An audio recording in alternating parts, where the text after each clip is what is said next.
nhớ trong ít trong sai sật là ta xin nó cũng sử chờ lút ra nó nè cũng chờ cho mẹ sai mẹ sáng nay chẳng là nhớ đợi mẹ chút kiện chơi nè họ cũng chơi mà hà ta lút ra nó giờ chủ đi là cũng chờ mà giờ chủ sai sự giờ chủ sai sự lúc tên làm mà lần chơi hà ta giờ vì mất lắm mà giờ chờ sao lại giờ sợ nó tới mà cũng chỉ sáng là không à cũng giờ cho mẹ sai cũng chỉ một chút lắm chứ lần này vì cho lấy ít từ tôi này biết xảy ra lịch sử của lịch sử cho mẹ sai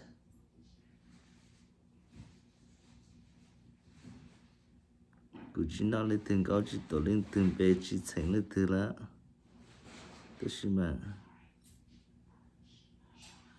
giờ chủ trái sự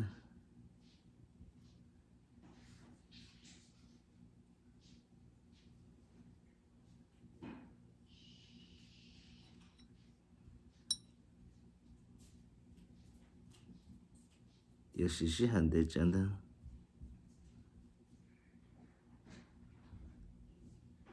这是也是这样的一票的少了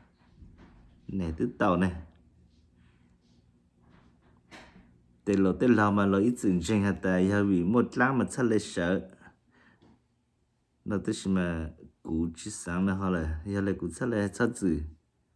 cho mẹ sợ là sai hạt sáng sẽ còn nói giờ lại chẳng lại, giờ tỷ lắm chi, mẹ sáng nè.